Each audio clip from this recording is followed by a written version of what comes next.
I draw my inspiration mainly from the people that have the privilege of talking to, because I started out as a journalist, and that meant spending a lot of time with people.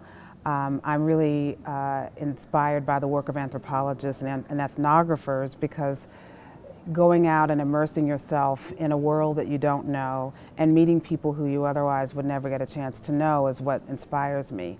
And I tend to spend a lot of time with the people that I might find. In the case of this book, The Warmth of Other Suns, I ended up interviewing over 1,200 people.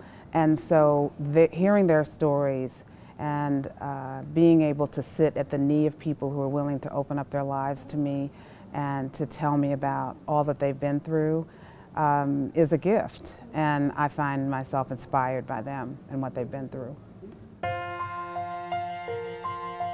Well, I do nonfiction, and so because it's nonfiction, then I have to feel a connection to the stories that I'm seeking to tell, because I'm dependent upon whatever they're willing to tell me. I'm dependent upon whatever I can learn from them and whatever I can learn from the archives and from secondary information in order to tell the story and to fill in all the blanks to tell the narrative. So it's narrative nonfiction based upon the stories of real people. And that's why so much of my inspiration comes from the people that I meet, the people that I find, the people that I discover as part of my process of telling a story.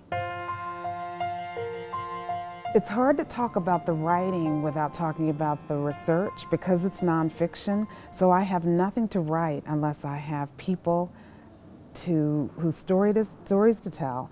And so much of the effort, for example, I spent 15 years on this book.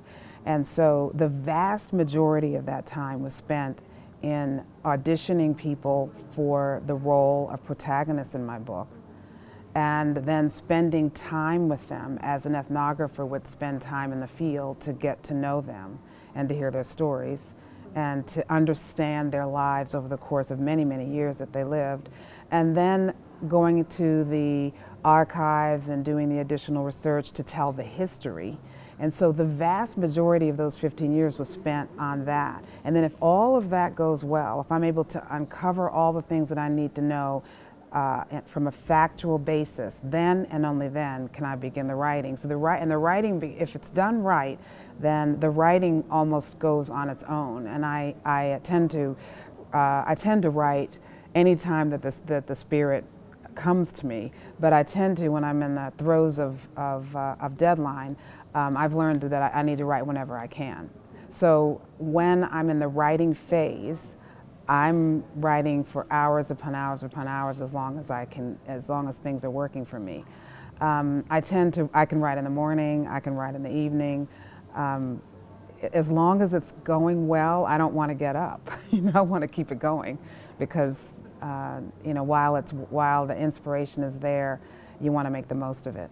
Also, when you're in the throes of the writing, and it's really important for nonfiction to realize that there are two distinct phases, really two distinctive phases.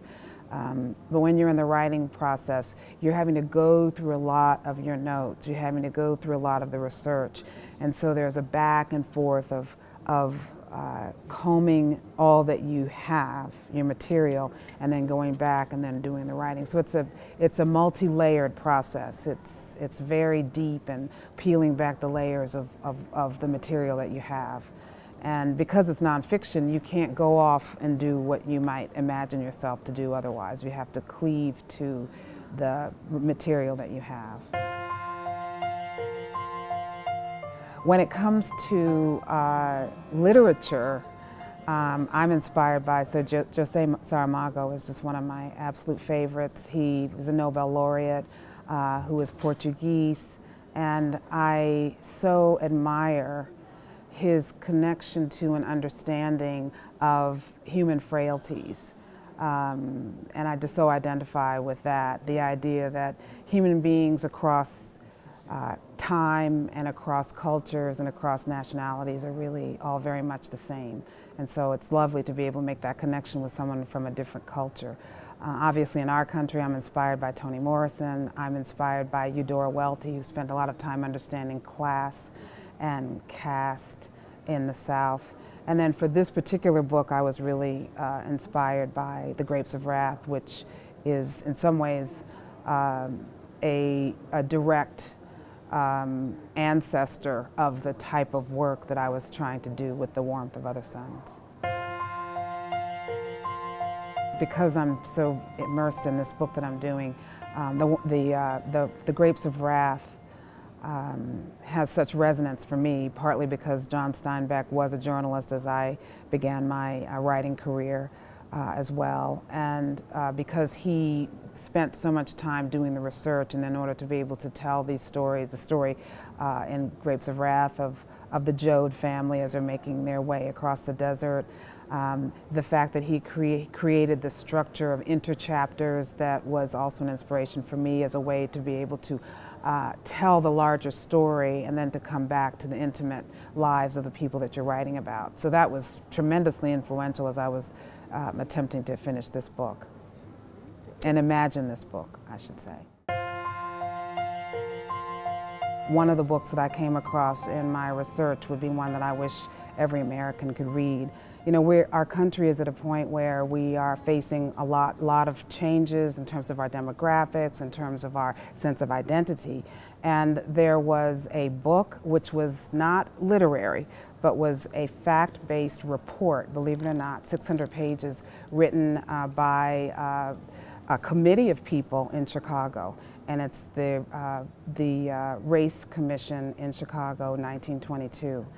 And I wish everyone could read it because it made suggestions in 1922 of what could be done in our country to help mitigate and head off a lot of the conflict that has characterized the last 100 years in our country.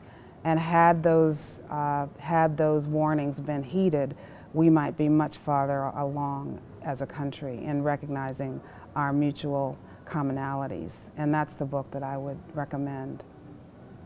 It's called The Negro in Chicago by the Chicago Race Commission, 1922. I am Isabel Wilkerson, and I'm the author of The Warmth of Other Suns.